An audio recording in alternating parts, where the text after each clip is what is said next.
Hello friends, welcome back to my YouTube channel. आज हम कर रहे हैं टीजीटी सोशल साइंस का जो एग्ज़ाम होता है 2 नवंबर को थर्ड शिफ्ट में, उसका GK part. Let's get started.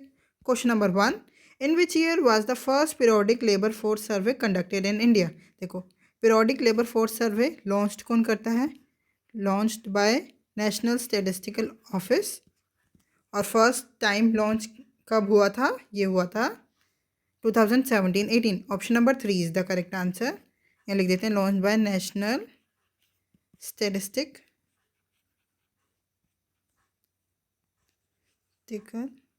Office.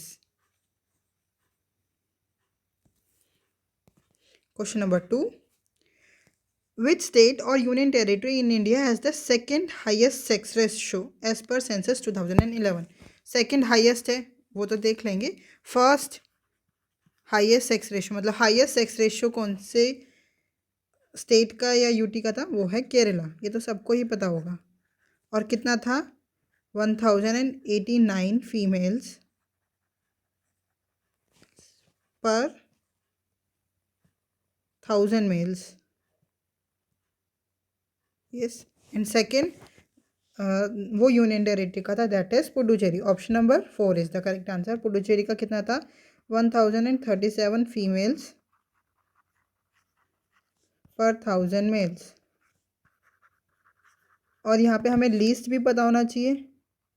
Least किसका था? दमन and Diu. Daman and Diu उनका कितना था? वो था 618 females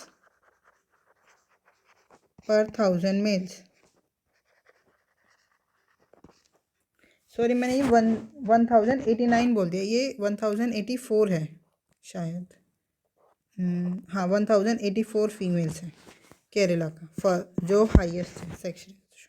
question number 3, which of the following is a distinct feature of financial system? Centralised decision making, limited range of financial instruments, efficient allocation of resources, excessive government control. देखो, पहले हम इन सारे options को समझ लेते हैं क्या कह रहे हैं। सेंट्रलाइज्ड डिसीजन मेकिंग मतलब केंद्रीकृत निर्णय।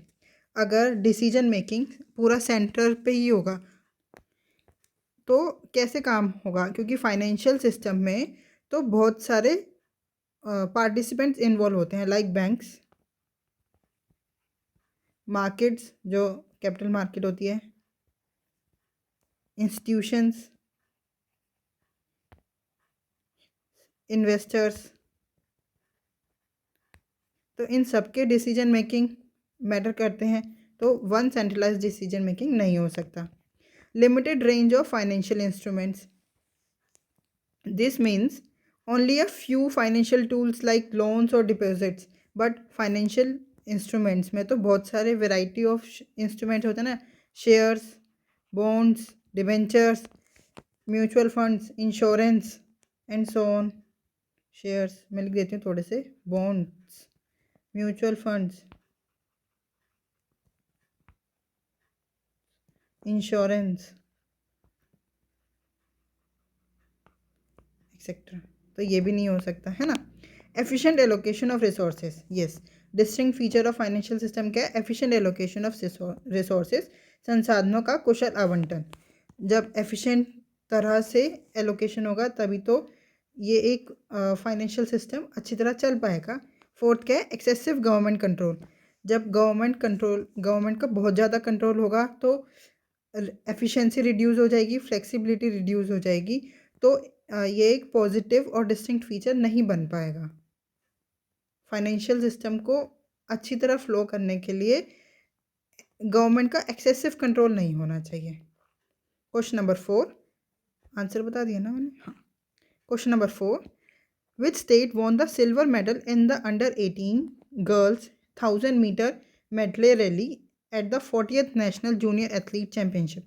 ये कल वाली वीडियो में बताया था। 40th national junior athlete championship कहाँ पे हुआ था? भुवनेश्वर में।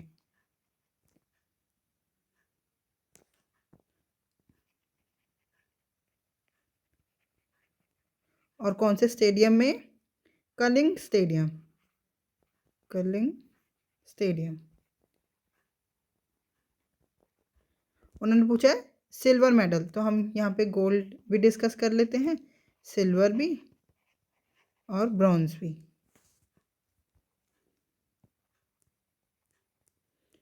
देखो गोल्ड मेडल किसने जीता, तमिलनाडु ने, silver Maharashtra and bronze Jharkhand. तो हमारा आंसर क्या हो गया, option number 1 is the correct answer. Jharkhand sorry Maharashtra won the silver medal in the under 18 girls 1000 meter medley rally at the 40th National Junior Athlete Championship.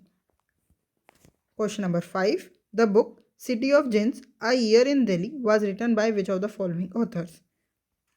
Arvind Adiga, Khushwant Singh, William Dalrymple या Rudyard Kipling. तो देखो अरविंद अडिगा की कुछ फेमस बुक्स और जो important है exam point of view से हम यहाँ पे डिस्कस कर लेते हैं, साथ साथ चलते रहेंगे। द वाइट टाइगर,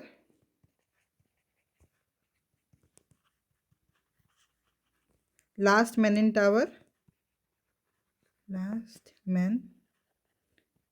टावर, और Selection day.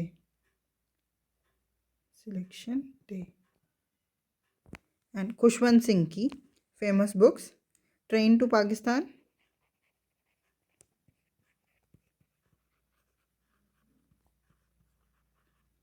Delhi a novel,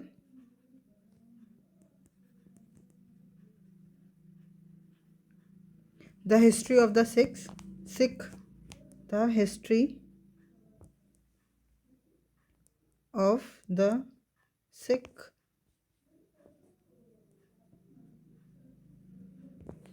I shall not hear the nightingale, I shall not hear the nightingale।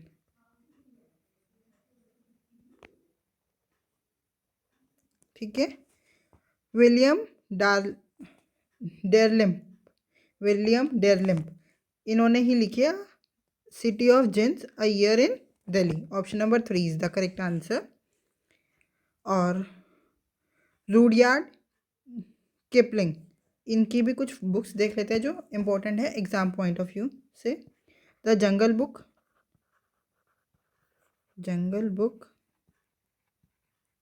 किम और जस्ट सो स्टोरीज।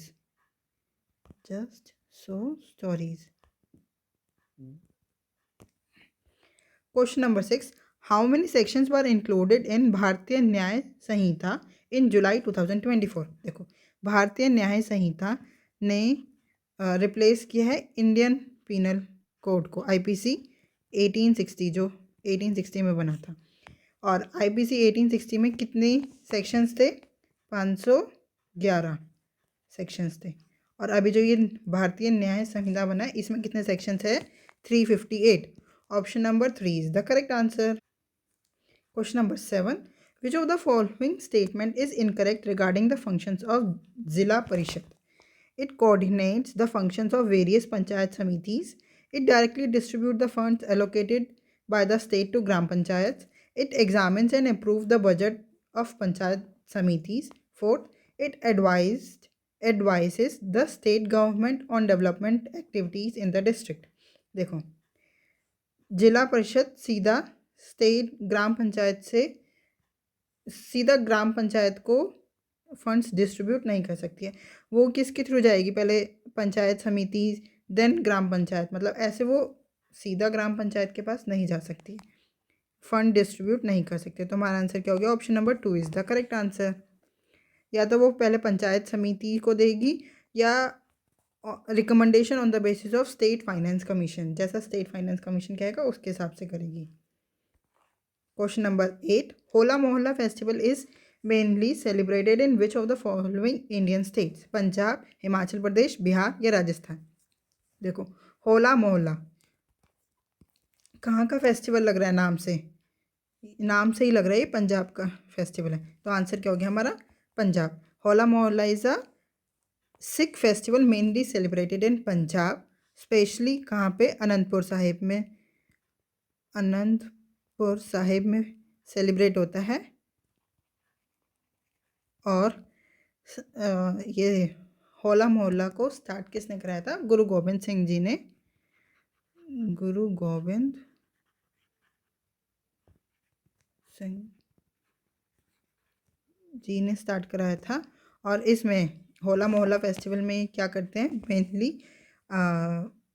फीचर्स क्या होते हैं इस फेस्टिवल के? मार्शल आर्ट डिस्प्ले करते हैं, मॉक बैटल्स होते हैं और जुलूस प्रोसेशंस भी निकाले जाते हैं। मैं यहाँ लिख देती हूँ, मार्शल आर्ट डिस्प्ले करते हैं, मॉक बैटल्स होते हैं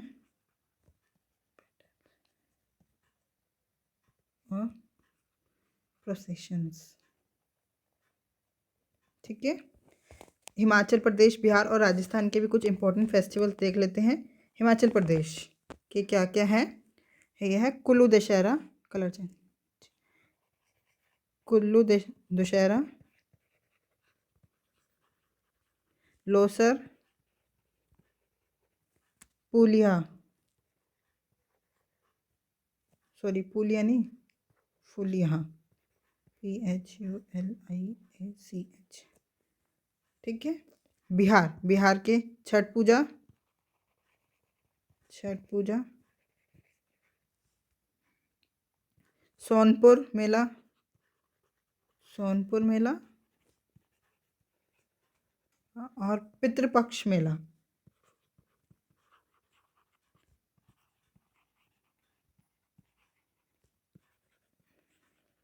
राजस्थान के important festivals, Gangaur, Teej, desert festival.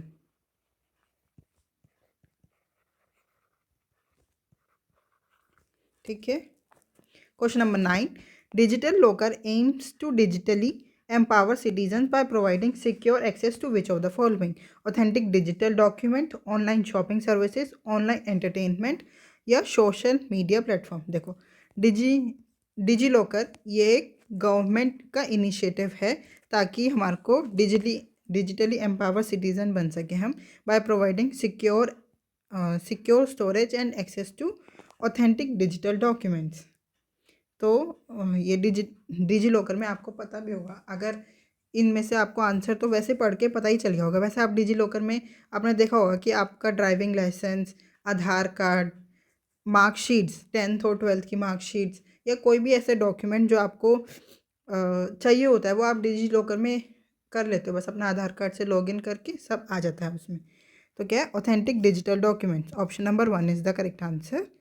अब आपको अगर आपके पास एकदम से डॉक्यूमेंट्स नहीं भी है ना, जैसे आधार कार्ड नहीं है या आप ड्राइव कर रहे हो तो ड्राइविंग लाइसेंस, पैन कार्ड ये सब नहीं है, तो आप डिजी लॉकर में दिखा के तो वो ओरिजिनल ही माने जाते हैं। Question number 10, in India Bollywood is known as the dash film industry. वैसे ये क्वेश्चन बिल्कुल बेकार का है, आना नहीं चाहिए था, बट फिर भी बॉलीवुड तो सबको ही पता होगा, हिंदी फिल्म इंडस्ट्री। और कहाँ से स्टार्ट हुई थी ये? मेनली मुंबई से स्टार्ट है। Question number 11. In the Rigveda period, which of the following deities were known as अपसुजित? अपसुजित। Rigveda काल का निम्नलिखित में से किस देवता को अपसुजित के नाम से जाना जाता है? अपसुजित, आपको अपसुजित का मतलब पता होना चाहिए, conquer of water.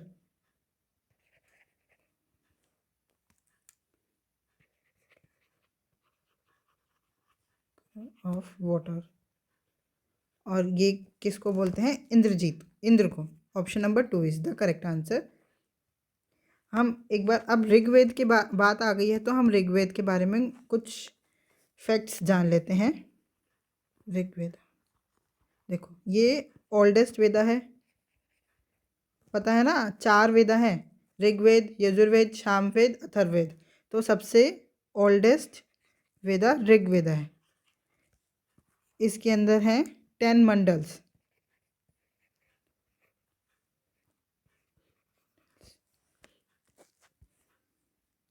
Mandals means तो पता है ना आपको, बुक। और 10 मंडल्स के अंदर 1028 हाइम्स हैं। हाइम्स मीन्स सुक्तास। और ये ऋग्वेदा जो है ये संस्कृत में कंपोज किया था, कंपोज्ड इन संस्कृत। और किस टाइम पीरियड में, वो भी आपको पता होना चाहिए, 1500 से 1200 BC में, अर्लिक वैदिक पीरियड के टाइम पे।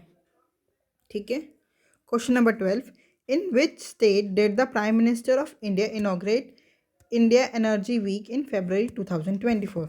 ये याद कर लो, energy week, India Energy Week कब होता है? फरवरी में आता है। और किस स्टेट में इनॉग्रेट किया India Energy Week? Goa. Option number 1 is the correct answer. Question number 13, cherry seeds contain a natural compound called amygdalin. When ingested, which toxic substance does it release? Carbon monoxide, lead, hydrogen cyanide या methanol?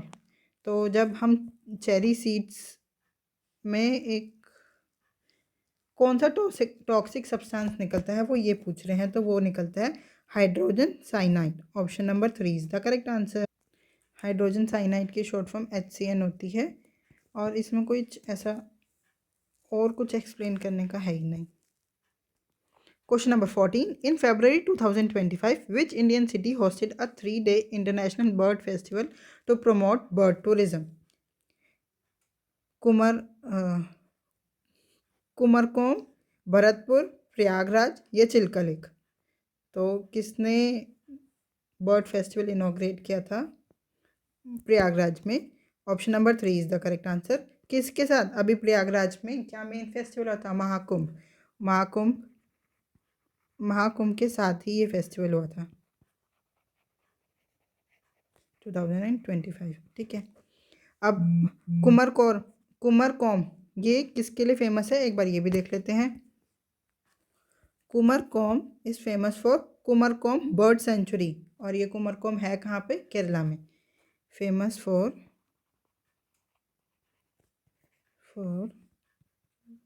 कुमरकोम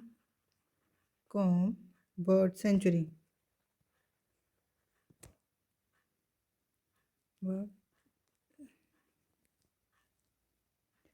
इन केरला। ठीक है। भरतपुर कहाँ पे है? राजस्थान में। और भरतपुर क्यों famous है? क्यूलादियो नेशनल पार्क के लिए, जो कि एक यूनेस्को वर्ल्ड हेरिटेज साइट भी है। नेशनल पार्क इन राजस्थान। और क्या है ये? क्यूलादियो नेशनल पार्क एक यूनेस्को वर्ल्ड हेरिटेज साइट।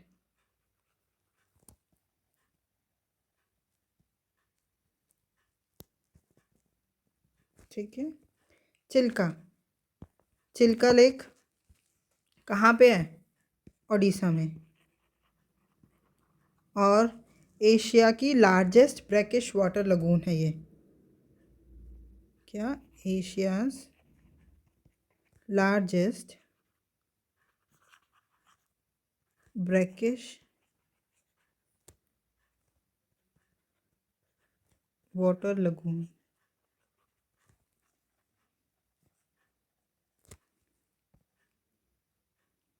बस इतना ही। Question number 15, in which schedule of the Indian constitution are provisions related to disqualification on the ground of defection discussed? देखो, कल वाली वीडियो में भी हमने शेड्यूल डिस्कस किया था, कौन सा?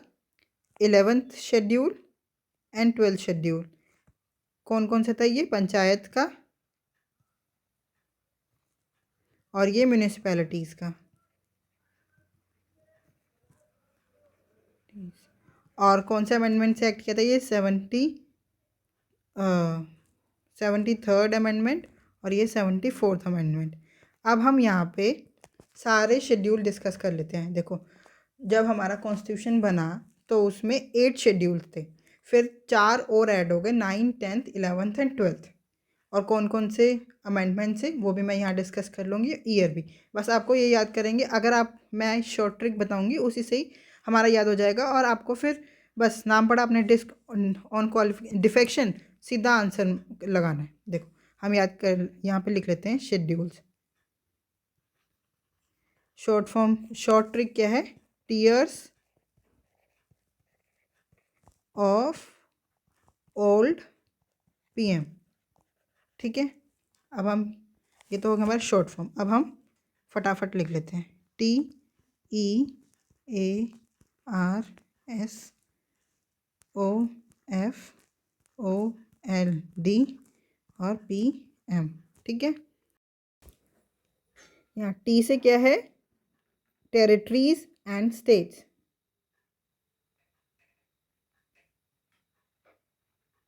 Territories and states. ई से एमोल्यूमेंट्स।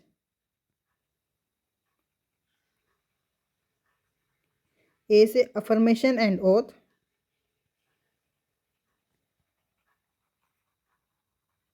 And oath.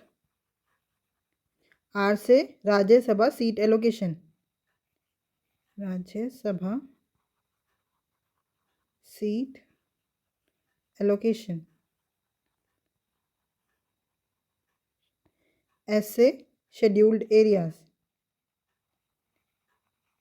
शेड्यूल्ड एरियाज, ये कितने हैं? 10 स्टेट्स हैं जहाँ पे ट्राइबल एरियाज रहते हैं। ओ से क्या है? Other tribal areas. Other tribal areas. और ये कितने एरियाज हैं? 4। नॉर्थ ईस्ट के स्टेट्स हैं 4 स्टेट्स। और इनको याद करने की ट्रिक क्या है? ATM money. बस ये याद करना, जो M है उसमें मनी, ATM मनी, बट उसमें मनी नहीं है। ATM मनी में मनी नहीं है। मनी नहीं है, हम ये क्यों बोल रहे हैं? क्योंकि इसमें मणिपुर इंक्लूडेड नहीं है। जो 2 M है, ये एक मेघालय है और एक मिजोरम है। असम, त्रिपुरा, मेघालय और मिजोरम। ठीक है, एफ से फेडरल लिस्ट। फेडरल लिस्ट पता है ना? 3 लिस्ट है, state list, union list and concurrent list, तो उसको फेडरल लिस्ट बोलते हैं। O is official language. Official language. कितनी ऑफिशियल लैंग्वेजेस? 22 ऑफिशियल लैंग्वेजेस हैं। एल से लैंड रिफॉर्म्स। लैंड रिफॉर्म्स, ये है 9th लिस्ट। तो ये कब ऐड किया था? ये ऐड हुआ था first constitution amendment act of 1951 से लैंड रिफॉर्म ऐड किया था। डी से क्या है? डिफेक्शन। ये वाला है ना answer, disqualification on the ground of defection, यही है डिफेक्शन। डिफेक्शन ये 52nd कॉन्स्टिट्यूशन अमेंडमेंट एक्ट से ऐड किया था ऑफ 1985। ये 10th शेड्यूल है ना। फिर पी से अभी हम ये दोनों पहले ही डिस्कस कर चुके हैं। ये है पंचायत और last 12th is municipalities.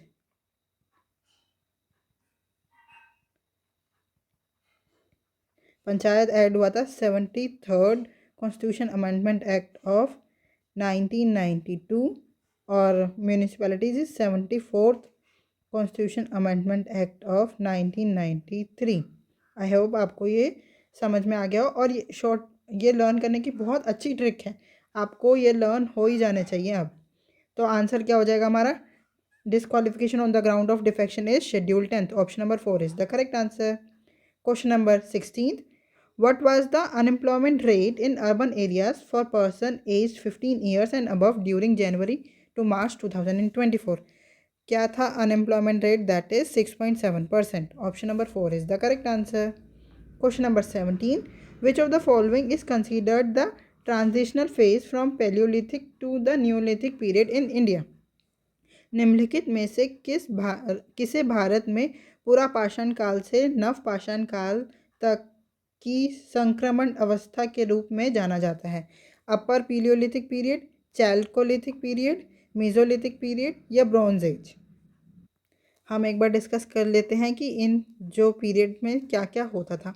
Palaeolithic period में हंटर गैदर्स होता था, Hunter gatherers, crude stone tools बनाते थे, खुरदरे पत्थर के औजार बनाते थे, crude stone tools. Chalcolithic period, इसमें ऐसा कुछ डिस्कस नहीं, याद नहीं आ रहा। मेसोलिथिक, मेसोलिथिक मध्य पाषाण काल, इसमें क्या हुआ? माइक्रोलिथ्स, छोटे छोटे पत्थर से बनाने लगे, microliths. And semi nomadic, beginning of, पशुपालन करने लगे, पशु और क्या बोलते हैं, पौधे उगाने लगे। तो लिख देते हैं domestication of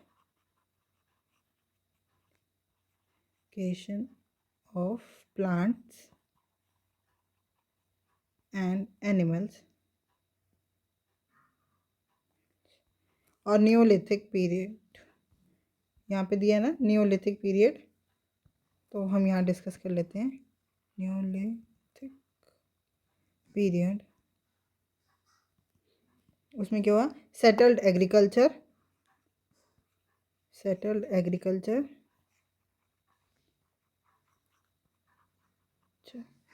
polished stone tools, polished stone tools, और परमानेंट सेटलमेंट हो गया।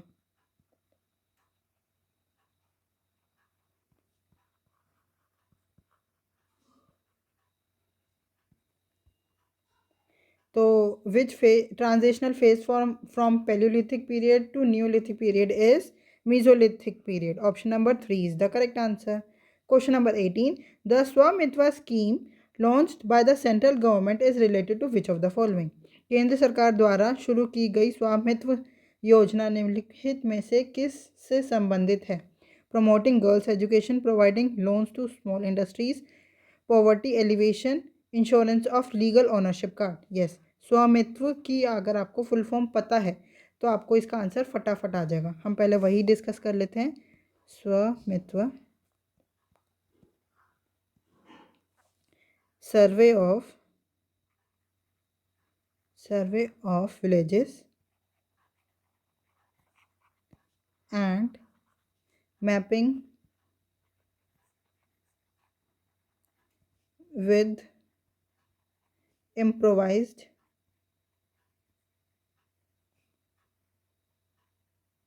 technology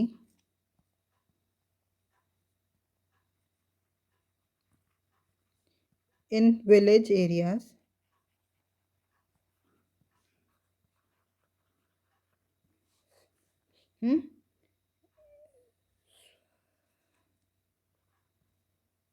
यस, ये हो गया स्वामित्व की फुल फॉर्म। ये जो स्वामित्व स्कीम है लॉन्च किसने की थी ये भी पता होना चाहिए। लॉन्च की थी मिनिस्ट्री ऑफ पंचायती राज,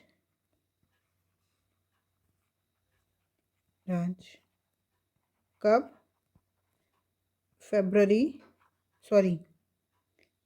अप्रैल 2020 में अंडर गवर्नमेंट ऑफ इंडिया, है ना। और ये लॉन्च क्यों किया था? ताकि लीगल ओनरशिप कार्ड इशू हो सके। इनका मेन फैसिलिटेट क्या ये प्रोवाइड करा रहे थे? Financial planning, property tax collection and access to credit. तो issuance of legal ownership card.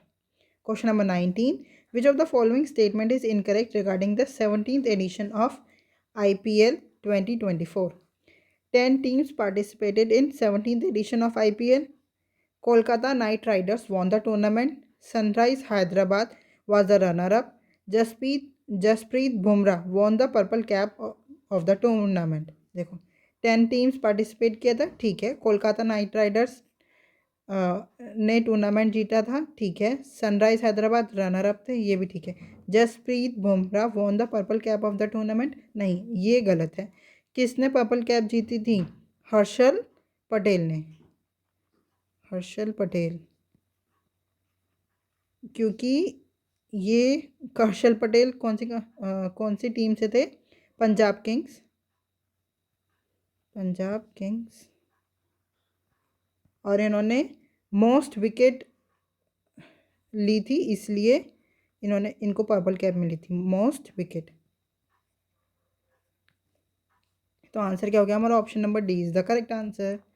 Question number 20, Nokrek biosphere reserve is located in which state? Mizoram, Arunachal Pradesh, Meghalaya या Tripura? Nokrek biosphere reserve is located in Meghalaya. Option number 3 is the correct answer. कहाँ पे है ये Nokrek biosphere reserve? West Garo hills of Meghalaya, west Garo hills of Meghalaya. क्या लिख रही हूँ मैं? वेस्ट गारो हिल्स में है। हम और डिस्कस कर लेते हैं। मिजोरम में क्या है?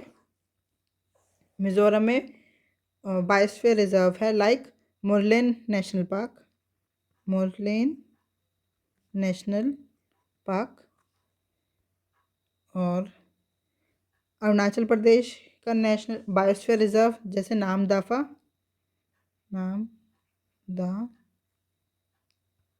नामदफा, दिबांग और सेसा ऑर्चिड सेंचुरी, एंड सेसा ऑर्चिड सेंचुरी, SANCTUARY।